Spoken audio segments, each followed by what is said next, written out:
Love-inspired suspense and HarperAudio present Christmas Cold Case by Maggie K. Black, performed by Patrick Zeller. And thou shalt have joy and gladness, and many shall rejoice at his birth. Luke 1:14. To Kripke and Bernadette of Sonora, and their photographer, Teresa Ann Murphy, for all the joy your pictures have brought to my life. 1. It was like driving through a thick vanilla milkshake that was somehow still in the blender. Inspector Ethan Finnick navigated his pickup van through the storm as thick globs of snow pelted from the darkness and splattered his windshield.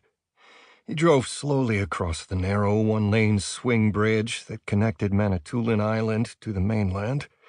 Narrow iron bars rose on either side. "Doesn't exactly feel safe, does it?" Finnick asked, glancing in the rearview mirror at his constant backseat companion, an elderly black Labrador retriever named Nippy.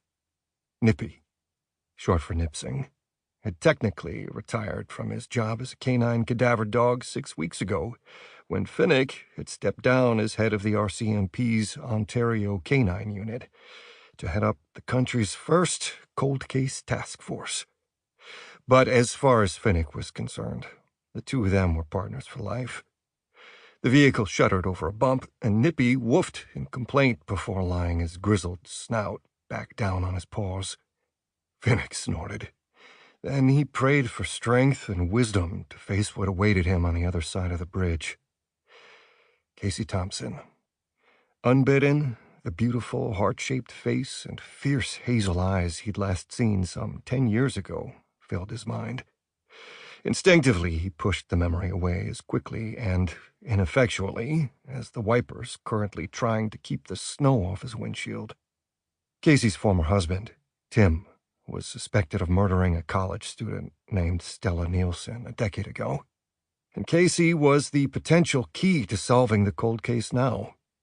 The Ontario Police Commissioner himself had asked that Finnick's new team make this case a top priority due to how police had bungled the original investigation.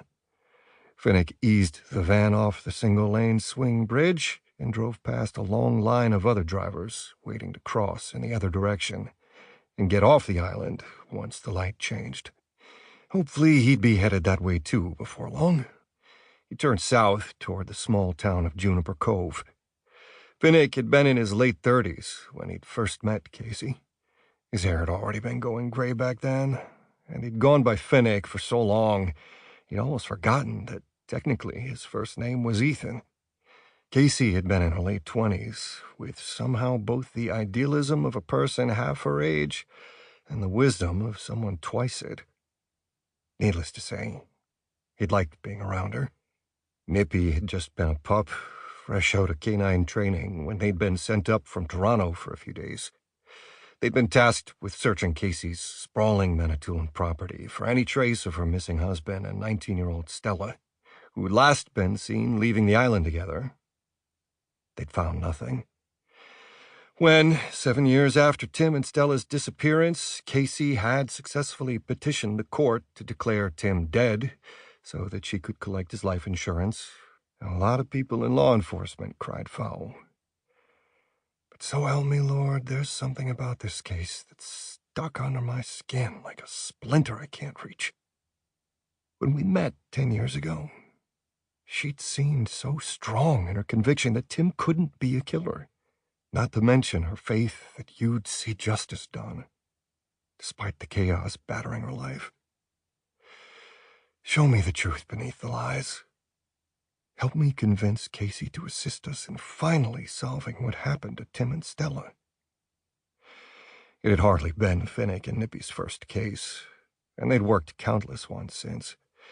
Yet when he'd learned the case was being reopened and that Casey was reluctant to talk, he'd felt the urge to jump into his van and drive the 6-hour trek from Toronto to try for himself.